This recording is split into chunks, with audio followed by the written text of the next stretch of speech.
Good Monday morning of the 11th week in Ordinary Time. As you can see, I got my St. Mark's t-shirt on. Well, it goes back quite a few years. It was our first anniversary. I preserve t-shirts. That's going to be when I die, they're going to throw a bunch of t-shirts into my coffin. I never throw them out. Whatever. Anyway, today's reading is from Matthew, okay? And it's interesting because you always see in St. Matthew a contrast between New Testament and the Old. He was very Jewish, you see, and he understood the Old Testament laws.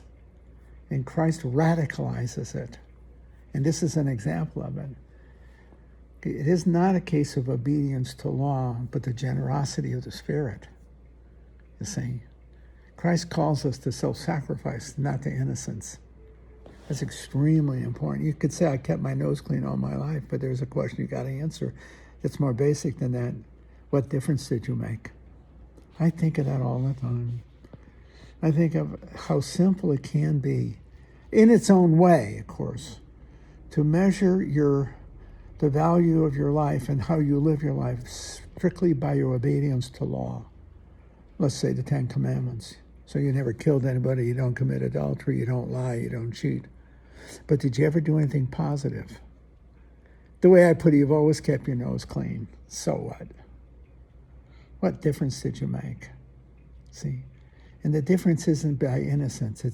It's by action, by the action that builds a community. You have to have, and obviously, a rejection of evil. That's obviously, you have to have, in that sense, compliance to the Ten Commandments. Those are the minimal conditions of human civility. But Christianity demands far more than innocence and the fact you kept your nose clean and you didn't do any damage. The question is, did you do any good? What difference did you make? I think of some of the monks in the monastery. Some of the best men I lived with were some of the guys that in some way, I told you this before, lived on the edge. But by God, they were a pleasure to live with. And they made a difference in our lives. They took the austerity of monasticism and turned it into a joyful community. They were really fun to live with. It was a pleasure to live with them. Were they rule keepers? Hardly. But they were gospel keepers to the full. They brought love and charity in the world around them. They may have drank too much, they may have gotten in trouble, but they brought goodness with them. They brought love, they brought affection, they brought humor, especially humor. You should have lived with some of those scooches. The Italian word scooch, the guys who fool around, the teasers, they were wonderful. I remember them very vividly because they were such a pleasure to live with.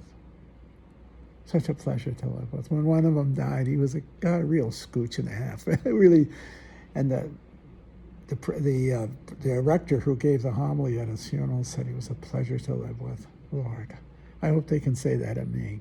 Not that he was a good preacher, that he was a great teacher, that he was a scholar, that he was fun to be with. He brought joy and life to the community, whether it's the parish, the university. He made life better. See? Anyway, here's the gospel, Matthew, okay? Jesus said to his disciples, you've heard that it was said, an eye for an eye and a tooth for a tooth. That's an old ethic, very old ethic. But I say to you, offer no resistance to one who is evil. When someone strikes you on your right cheek, turn the other one to him as well. If anyone wants to go to law with you over your tunic, give him your coat as well. Should anyone press you into the service for 1 mile, go with them 2 miles. Give to the one who asks of you, and do not turn your back on the one who wants to borrow. It's the very opposite, you see. Is it exaggerated? Yes. They're calling you speaking in hyperbole. To make your point, you take an extreme position, okay? Such as an eye for an eye and a tooth for a tooth. That's the minimal conditions of civility. That's your 10 Commandments, the minimal conditions of how it is to live together. But nothing gets better by it. It's simply not evil. But when he says to you, offer no resistance to one who is evil, he's now turning to the ethic of the heart that converts not through violence, but converts by love. Christ redeems us not by his power, but by his weakness on the cross. See, the model of Christianity is the cross, not the weapon. The soldiers who killed him, but ended up believing in him. You see, he conquered their heart with his blood and his obedience, not the sword. They had the sword, but he transformed them. Yeah, that's the truth. And somebody asked one time, why did Christianity fail so badly? And the answer to that was it never got tried.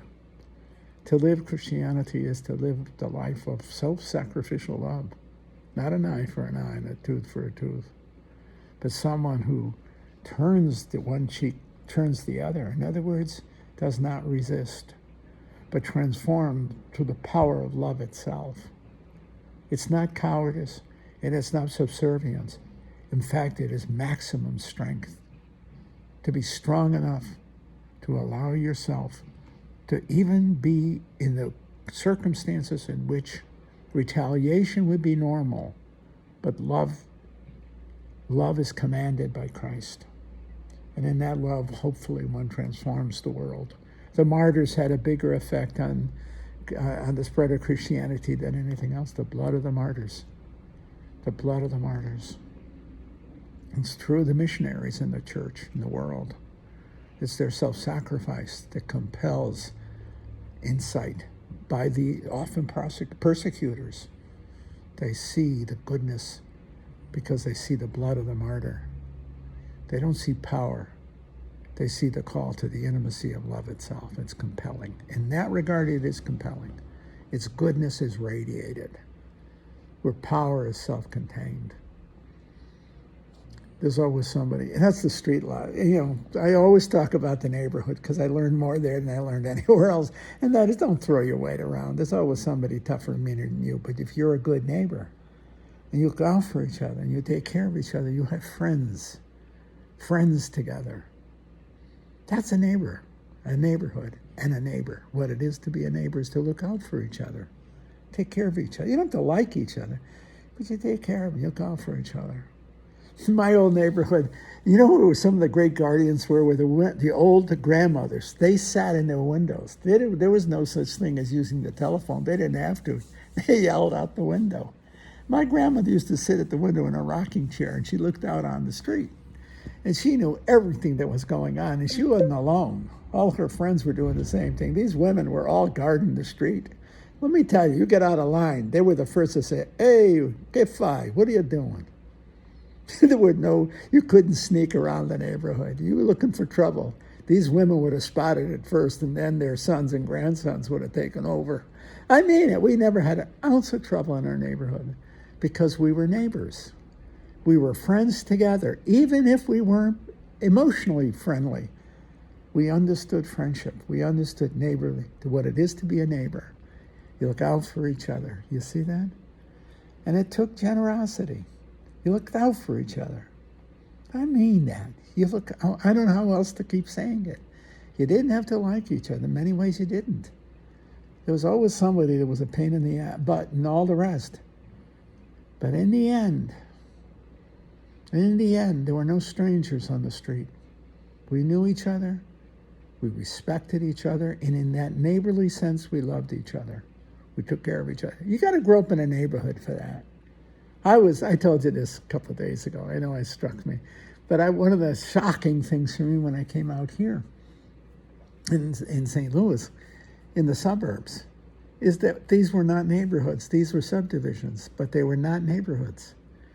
People didn't know their neighbors, didn't know them like we know them. They didn't look out for their neighbors like we looked out for ours. And there was a reason for it. There was no reason to. These are what I say is safe neighborhoods. God, Lord, they were safe neighborhoods. I couldn't believe it when I got here. Remember, I came out of Baltimore where our monastery was in the middle of the inner city. You heard guns going off all night long.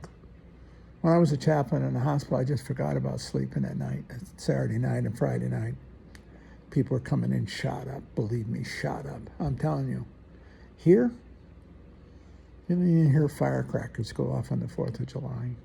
I thought, this is paradise. When I wrote home to Mom and Dad, I said, Pop, Ma, I died. I'm in paradise. This is paradise. I'd never lived in a neighborhood like this where it was so safe. The kids were playing on the streets. They were playing in the backyard. They didn't have men and women looking out for them. They didn't need them. But on the other hand, there was also something missing. There was also something missing. I don't know how much they really knew each other. I think in some ways the parish provided that. The parish did. Because it was a meeting place. But that wasn't of physical neighborhood neighbors, but of shared believers. They came from all over the area.